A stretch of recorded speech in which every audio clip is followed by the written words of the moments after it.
우리가 잘 아는 미국 역대 대통령 중에 링컨 대통령이 있지요. 이분이 첫 취임 선서 때 우리가 알고 있는 마태복음 7장 1절의 말씀, 비판을 받지 아니하려거든 비판하지 말라라는 이 말씀을 고백하면서 취임 선서를 했다고 합니다. 그것이 그의 인생의 좌우명이 되었기 때문에 그렇지요. 이렇게 된 배경이 있습니다. 링컨이 똑똑했어요. 그래서 청년 시절에 이 다른 사람들의 부족함이나 그 연약함을 보면 이렇게 콕 집어갖고 말하기도 하고 글로 쓰기도 하고 그랬대요. 스프링필드에서 변호사 개업을 합니다. 또 변호사, 똑똑한데 변호사까지 하니 말도 잘하고 글도 잘 쓰고, 그래서 동료 변호사가 뭔가를 잘못한 것을 언론에 싣기도 하고 그랬대요. 1842년 가을 33살의 링컨은 제임스 쉴즈라는 정치인을 공격합니다. 정치인이 똑바로 못하고 똑똑하지도 않고 막 이런 식으로 익명으로 썼어요. 그런데 이 쉴즈라는 정치인이 익명으로 썼지만 조사해보면 다 나오죠. 링컨이 썼다라는 것을 알고 결투를 신청합니다. 그 당시에 합법적인 결투는 괜찮았대요. 심지어 사람이 죽어도 문제가 되지 않았답니다. 근데 링컨도 자존심이 있으니까 그래 결투하자. 어느 날 미시시피 강가에서 한판 붙자 이렇게 된 거예요. 그런데 자신 있게 말했지만 떨려요. 바들바들 떨렸답니다. 그래서 친구에게 총 쏘는 법, 검 쓰는 법을 배웠대요. 그런데 뭐 며칠 그거 배웠다고 되나요? 얼마나 떨리든지 두려운 마음으로 이 미시시피 강변에 서로 섰습니다. 주변에는 친구들이 섰고요. 그 결전의 순간에 부들부들 떨고 있는 링컨을 위해서 친구들이 중재를 했어요. 링컨이 사과를 합니다. 쉴즈, 그 사과를 받아주세요. 그러자 감사하게도 쉴즈가 사과를 받아들이게 되었죠. 만약에 이 결투에서 링컨이 죽었더라면 노예 해방을 이루지 못하고 그저 미시시피 강가에서 시신으로 남았겠지요. 이 사건이 그의 일생을 변화시키는 계기가 됩니다.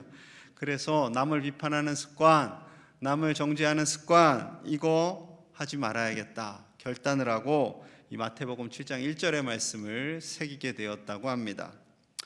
오늘날 시대는 어떨까요? 상대방을 향해서 비난하고 정죄하는 일이 점점 더 많아진 것 같습니다. 왜냐하면 인터넷과 SNS의 발달로 인해서 사정없이 창과 화살을 날리는 그런 시대가 되었어요. 이러한 도구로 인해서 한순간에 영웅같이 유명해지는 사람도 등장하기도 하지만 정죄하고 판단함으로 인해서 한 사람의 삶이 곤란을 겪기도 하지요. 그래서 오늘 본문이 중요합니다. 자, 2절 우리 같이 볼게요. 2절 시작. 너희가 비판하는 그 비판으로 너희가 비판을 받을 것이요 너희가 헤아리는 그 헤아림으로 너희가 헤아림을 받을 것입니다. 아멘. 우리가 비판을 하잖아요. 그러면 그 비판이 돌아서 다시 나에게 되돌아온다라는 겁니다. 여기서 헤아림은 저울질을 의미해요. 까다롭게 하고 의심하고 따지면 나중에 그것이 되돌아서 나에게 온다라는 거죠. 그래서 정죄하고 판단하는 것을 멈추라 주님 말씀합니다. 여러분 부메랑을 아실 거예요. 이 부메랑은 호주 원주민이 딱 들고 있는데 호주에서 시작된 도구라고 합니다. 이제 적을 공격할 때도 저것을 탁 날리고요. 수렵을 할 때, 동물을 잡을 때 도구로도 사용되었다고 해요. 그리고 이것을 잘만 각도를 해서 던지면 이게 돌아서 또 나에게 되돌아오잖아요. 그런데 되돌아오는데 딴짓하고 있다가 퍽 이럴 수 있다라는 거예요. 이럴 수 있다라는 거예요. 그래서 나에게 큰 상처가 남긴다라는 거죠. 비판하는 것이 이런 겁니다. 상대방을 향해서 부메랑을 탁 던졌는데 그가 맞지 않고 되돌아가지고 나에게 공격이 될 수 있다라는 거죠. 여러분 우리 안에는요 신비한 욕망이 있어요. 신비한 욕망. 어떤 욕망이냐면 다른 상대방의 잘못을 발견하면 그것을 콕 집어주고 싶은 욕망이 있어요. 우리가 어릴 적에 부모님한테 많이 혼나서 그런지 상처가 있어서 그런지 나도 나중에 다른 사람의 잘못을 지적할 거야 라는 이 마음속에 우리도 모르는 사이에 칼을 갈고 있나 봐요. 그래서 누군가의 잘못을 하면 그것을 꼭 정죄하고 싶은 마음이 있다라는 거죠. 그리고 그를 통해서 내가 너보다 한 수 위야 라는 것을 보여주고 싶은 거죠. 이에 대해서 주님이 다시 한번 강력하게 비유로 말씀하십니다. 3, 4, 5절의 말씀이 비슷한데요. 4절과 5절 봅니다. 보라, 내 눈 속에 들보가 있는데 어찌하여 형제에게 말하기를 나로 내 눈 속에 있는 티를 빼게 하라 하겠느냐. 외식하는 자여, 먼저 내 눈 속에서 들보를 빼어라. 그 후에야 밝히 보고 형제의 눈 속에서 티를 빼리라. 정죄하는 우리 눈 속에 뭐가 있대요? 들보가 있다라고 말씀합니다. 들보, 요즘에는 잘 사용하지 않는 단어인데 사진을 보여주시면 저겁니다. 우리가 집을 지을 때 옛날 집 나무로 이제 기둥 2개를 딱 세웁니다. 그리고 그 2개의 기둥을 받치는 나무가 들보예요. 대들보라고도 하죠. 큰 나무는 대들보라고 합니다. 그 나무가 왜 중요하냐면 그 위에 지붕을 쌓아야 되거든요. 그러니 저 들보가 얼마나 튼튼하고 크고 안정감이 있어야 하겠습니까? 저 큰 게 우리 눈에 들어와 있다 생각해 보세요. 말이 안 되는 거예요. 솔직히 말이 안 되죠. 어떻게 저게 우리 안에 들어와요? 큰일 납니다. 예수님 그 말씀하시는 거예요. 저렇게 커다란 들보가 우리 안에 있는데 그것도 모르고 네 눈 속에 있는 하루살이가 들어갔다, 너 티 빼라 하고 계속 정죄한다라는 거죠. 그 모습이 우리의 모습이다 라고 강력하게 말씀하세요. 예수님은 굉장히 강력하게 말씀하시지만 오늘을 살고 있는 우리 시대는요, 이 말씀이 그렇게 인기를 끌지 못하는 말씀입니다. 왜냐하면 우리 오늘의 시대에는요, 내 눈에 들보가 있어요. 근데도 상대방의 티가 더 크다고 엄청 소리를 질러서 저 티를 희만하게 만들어야 속이 시원한 시대를 살아가요. 그래서 뉴스를 보기가 참 무서운 시대죠. 신상털기라는 단어가 있습니다. 온화한 말로는 개인정보 유포 이렇게 되는데, 누군가 잘못했어요. 그것이 소문이 났어요. 그러면 사람들 중에 특별한 사람들이 있어요. 은사가 있는 분들이 있어요. 그 사람을 추적하고 어디 사는지, 뭐 하는지, 가족이 누구인지까지를 다 인터넷에 띄웁니다. 무차별 공격을 하는 거죠. 이거 사생활 침해고요. 개인 명예 훼손입니다. 불법 행위입니다. 사이버 폭력이기도 하고요. 지난 현충일에 큰 이슈가 된 사진이 있었어요. 아마 보신 분들도 계실 텐데, 어느 아파트, 고급 아파트 단지에 현충일인데 우길기를 걸어놨습니다. 많은 사람들이 분노했어요. 많은 사람들이 사진을 찍었죠. 아니 어떻게 현충일이 어떤 날인데, 나라와 민족을 위해서 수고하고 목숨을 잃은 분들을 기념하는 날인데 그래서 조기를 달잖아요. 그런데 어떻게 저 우길기를 달 수 있는가? 다들 분노했어요. 우리도 분노했어요. 그런데 또 특별한 분이 계셨죠. 저 집에 누가 사는지, 어떤 직업인지, 가족은 누구인지 다 털었어요. 그래서 일파만파로 퍼져나갔어요. 그리고 그의 집 앞에는 오물이 던져졌고요.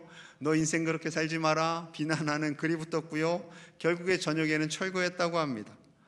비록 우리가 그 안에 그 대열에 동참하지는 못했지만 왠지 좀 속이 시원한 마음이 없지 않아 있어요. 솔직히 없으세요? 저만 그런가 봐요. 제 마음 한쪽 구석에는 아이고 속 시원하네 그런 못된 마음이 있다니까요. 그런데 이 과정 속에서 선의의 피해자가 있었어요. 이분과 이름이 똑같고 심지어 직업까지 똑같은 분이 있었어요. 그래서 그분의 회사가 거의 인터넷 공격을 받아가지고 서버가 다운되는 일도 있었대요.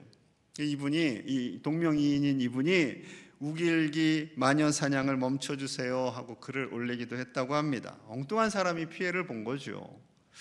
여러분, 이렇게 우왕좌왕하는 모습을 보면서 하나님의 마음은 어땠을까요? 이 신상털기를 하면서 하나님도 속 시원하셨을까요? 아유 잘했다, 저런 놈은 좀 그렇게 해줘야 돼, 이러셨을까요? 아닐 것입니다. 우리가 옳다고 생각하고 말하고 행동하는 것 중에 자기 모순적일 때가 참 많이 있어요. 오늘 본문에서 말씀하시는 것이 그것입니다. 거대한 단점이 있어요. 부족함이 있어요. 우리 안에 있어요. 다른 사람에게도 있지만 하나님 보시기에는 다 도토리 기적인 거예요. 조금 그렇지 않은데 하고 싶은 마음이 있죠. 자, 로마서 가볼게요. 로마서 3장 9절에서 12절. 그러면 어떠하냐? 우리는 나으냐? 결코 아니라. 유대인이나 헬라인이나 다 죄 아래에 있다고 우리가 이미 선언하였느니라. 기록된 바 의인은 없나니 하나도 없으며 깨닫는 자도 없고 하나님을 찾는 자도 없고 다 치우쳐 함께 무익하게 되고 선을 행하는 자는 없나니 하나도 없도다. 아멘이십니까? 훌륭하신 분들이에요. 솔직히 아멘 잘 안 돼요. 이 말씀을 본 유대인들은요, 처음에 반감이 일어났을 것이 분명합니다. 아니, 어떻게 우리가 저 헬라인들하고 같아? 하나님을 모르는 헬라인들하고 같단 말이야? 우린 하나님을 경외하고 아브라함의 자손인데 하나님 너무하신데? 라는 생각을 했을 수밖에 없어요. 우리도 말씀대로 살기 위해서 애를 쓰고 이 귀한 주일 아침 시간을 하나님께 내어드리고 하나님께 나와왔는데 하나님이 갑자기 야, 너나 쟤나 똑같아 그러시면 솔직히 좀 서운하죠? 저 같아도 서운하겠는데요? 그냥 막 살아버릴래 그럼. 이러지 않으실래요, 여러분? 여러분, 그러니 하나님의 은혜인 거예요. 거기서 우리를 건져주셨잖아요. 여러분, 죄송합니다만 하나님 보시기에는요, 예수님 믿기 전에 우리의 모습과 안 믿는 모든 사람들의 모습은 다 똑같습니다. 하나님께서 지금 우리를 긍휼히 여겨서 건져주시고 의인되게 하신 것, 그 차이가 있을 뿐인 거죠. 그런데 죄인들끼리 서로 싸우는 거예요. 네 죄가 더 크다. 아니다, 네 죄가 더 크다. 주님 보시기엔 답답한 거죠. 물론 우리도 답답한 마음이 있을 수 있습니다. 아니, 그렇다면 옳고 그름을 분별해야 하지 않겠습니까? 나라를 팔아먹은 사람들 눈에서 피눈물 나게 한 사람들, 많은 사람들의 생명을 빼앗아간 사람들, 그런 사람들 그냥 봐야만 합니까? 물론 그냥 바라만 봐서는 안 되겠지요. 세상에 질서가 있으니까, 법이 있으니까 그 법 절차를 받는 것도 합당한 방법이지요. 여러분, 우리 하나님은 공의의 하나님이세요. 정의의 하나님이세요. 연약한 자들을 긍휼히 여기시는 하나님이세요. 그래서 6절 말씀에 이런 말씀을 주십니다. 6절입니다. 거룩한 것을 개에게 주지 말며 너희 진주를 돼지 앞에 던지지 말라. 그들이 그것을 발로 밟고 돌이켜 너희를 찢어 상하게 할까 염려하라. 갑자기 이 말씀을 하세요. 하나님께서 이 말씀을 하신, 주님께서 이 말씀을 하신 이유가 있죠. 악을 행하는 사람들, 악을 행하고도 전혀 문제의식을 갖지 않는 사람들, 하나님을 향해서 삿대질하는 사람들, 이런 사람들을 다 뭐라고 표현하세요 지금? 멍멍이, 꿀꿀이. 주님이 이렇게 과격한 말씀을 하세요. 그리고 그런 애들한테는 진주도 주지 마라. 진주 줘봤자 걔네들 자기를 해하려 하는 건 줄 알고 벗어버리고 발로 밟아버리고 그 주는 사람에게 오히려 상처를 주고 공격을 한다라는 거죠. 권면을 할 때에 이것을 들을 준비가 된 사람들은 듣겠지만 전혀 듣지 않으려고 하는 사람들에게는 아무리 권면을 해줘도 아무리 좋은 말을 해주고 해도 듣지 않는다라는 거예요. 그들은 그저 정죄와 판단으로만 받는다라는 겁니다. 6절에 이 말씀을 주신 것은요, 우리에게 분별하는 지혜가 있어야 함을 말씀하죠. 여러분, 선과 참과 거짓 분별하는 지혜가 있어야 됩니다. 정통 기독교와 이단 사이비 분별하셔야 돼요. 에휴, 목사님 뭐 신천지나 교회나 다 덧진 개찐이죠. 문선명 씨나 목사님이나 다 비슷한 분들 아니에요? 이러시면 안 된다라는 거예요. 이러시면 여러분, 이것이 하나님의 뜻인지 사단의 계획인지 분별하실 수 있어야 돼요. 예수님께서 그 수제자 베드로에게 사탄아 물러가라 라고 하셨습니다. 베드로가 뭐라고요? 어떻게 나에게 그런 말을 할 수가 있어요? 하고 대받아 쳤을까요? 아닙니다. 깨닫는 거죠. 깨닫는 거. 베드로는 그렇게 예수님이 정확하게 정죄를 하셔도 받아들이고 회개하고 주님께 나아올 수 있는 사람임을 아셨기에 비판하지 말라라고 말씀하신 예수님께서 정확하게 말씀을 하시는 거죠. 여러분, 예수님께서 비판하지 말아라 라고 말씀하시는 것은 무분별하게 타인을 깎아내리거나 인격적인 무시를 하거나 정죄하거나 판단하지 말라는 것이지요. 우리도 우리의 마음속에도 연약함이 있기에 그 연약함을 인정하고 서로 세워주고 서로 격려하기를 원하시는 주님의 마음입니다. 다 같은 죄인들끼리 서로 헐뜯고 물고 뜯고 싸우지 말라는 겁니다. 야고보서 4장 11절에 이런 말씀이 있어요. 형제들아, 서로 비방하지 말라. 형제를 비방하는 자나 형제를 판단하는 자는 곧 율법을 비방하고 율법을 판단하는 것이라. 내가 만일 율법을 판단하면 율법의 준행자가 아니요 재판관이로다. 우리는 누구라는 거예요? 율법, 하나님의 말씀을 순종하는 준행자라는 거죠. 준행자라는 겁니다. 그런데 우리가 준행자가 되지 않고 정죄하고 싶고 판단하고 싶은 판사의 자리에 가고 싶은 거예요. 어렸을 적 때 꿈이 판사였던 분들은 더더욱 그러겠죠. 이렇게 탁탁 구분하고 싶고. 그런데 여러분, 우리의 정체성을 분명히 알아야 돼요. 우리는 재판관이 아니라 준행자, 순종하는 사람이라는 거죠. 그래서 12절에 이렇게 말씀합니다. 우리 함께 볼게요. 시작. 입법자와 재판관은 오직 멸하기도 하시느니라. 너는 누구이기에 이웃을 판단하느냐. 아멘. 입법자와 재판관은 오직 한 분, 하나님 한 분밖에 없다라는 거죠. 그 하나님께서 우리를 구원하시기도 하시고 우리를 죄에서 사해 주시기도 하시고 때로는 잘못했다라고 말씀도 하신다라는 거죠. 우리는 하나님의 말씀을 따르는 이들이기 때문에 함부로 다른 사람을 정죄하거나 판단할 자격이 없다라고 말씀하고 있습니다. 사랑하는 여러분, 하나님만이 우리의 재판관 되심을 인정하시기를 소망합니다. 우리가 재판관이 되어서 정죄하고 판단하는 것이 아니라 우리는 하나님의 말씀에 순종하고 하나님께서 재판관 되시기에 우리의 마음속에 정죄와 판단과 비난의 생각들이 일어날 때 이것을 내려놓으실 수 있는 저와 여러분들 되시기를 축복합니다. 그럼 또 이런 생각이 들어요. 아니, 그렇다면 불의에 대해서 어떻게 해야 됩니까? 이 세상에 얼마나 많은 불의가 일어나고 있는데 목사님, 이 말씀을 따른다면 우리가 할 수 있는 것이 무엇이 있어요?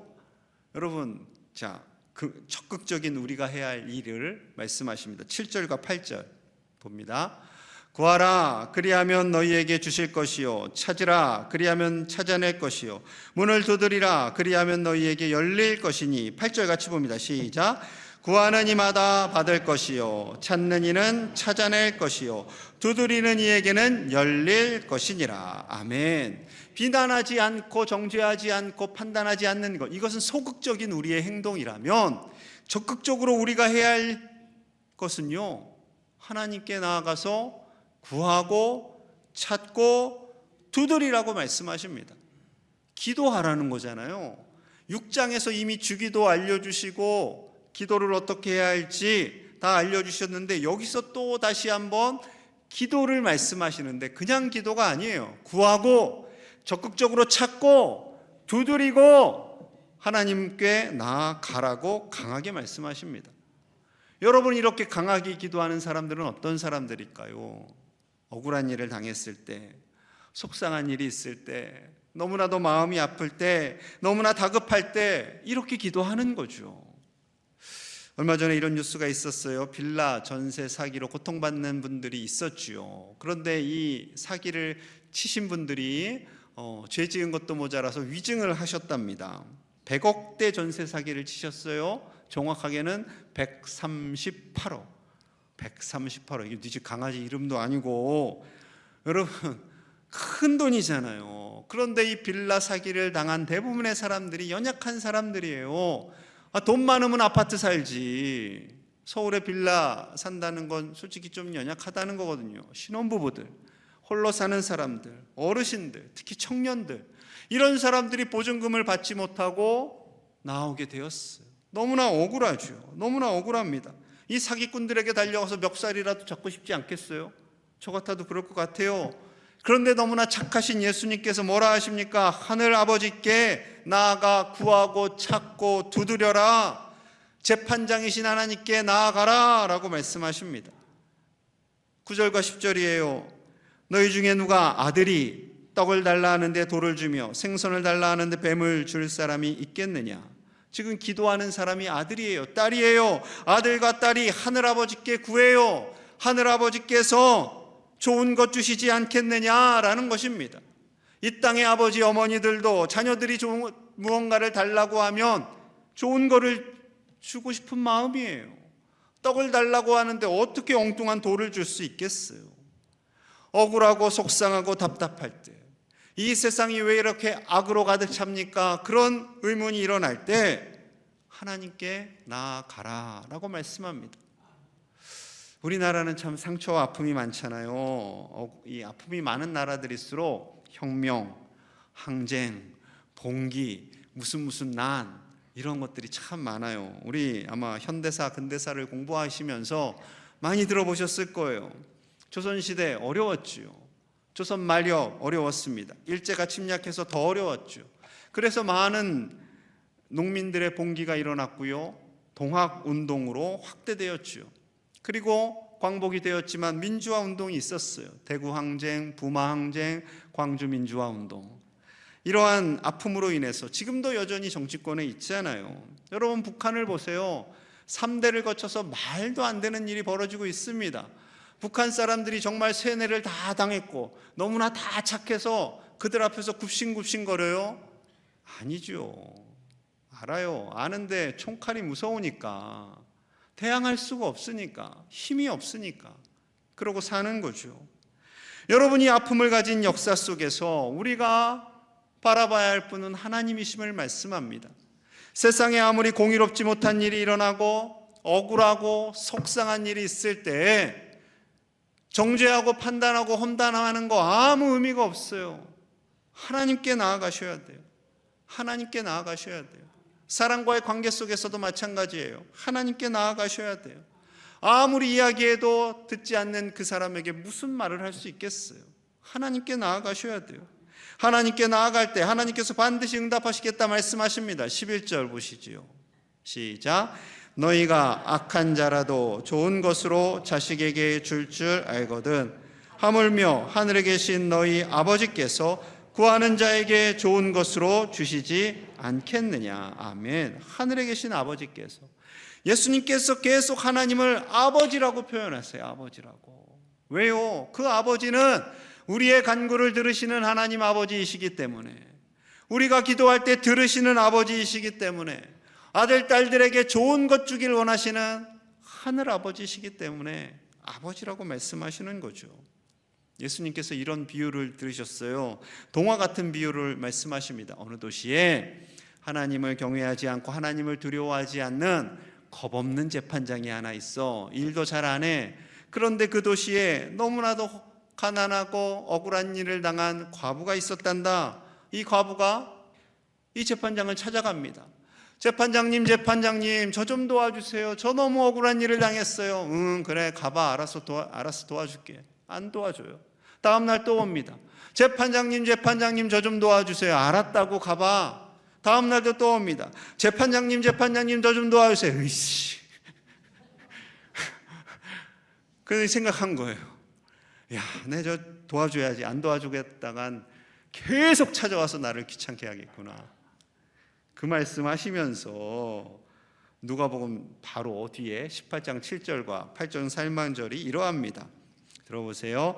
하물며 하나님께서 그 밤낮 부르짖는 택하신 자들의 원한을 풀어주지 아니하시겠느냐?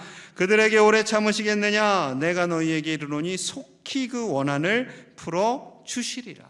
아멘. 불의한 재판장도 그 연약한 과부의 간청을 들어줄 텐데, 하늘아버지께서, 아버지께서 택하신 자녀들, 그 자녀들의 간절한 부르짖음, 그 억울함, 그 원통함을 풀어주시지 않겠느냐? 주님 말씀하십니다. 그러니 우리가 해야 할 적극적인 일은 뭐예요? 하나님께 구하고 찾고 두드리는 일이에요. 그런데 이 말씀하시고 바로 뒤에 예수님이 좀 이상한 말씀을 하세요. 자, 18장 8절 하반절 함께 봅니다. 시작.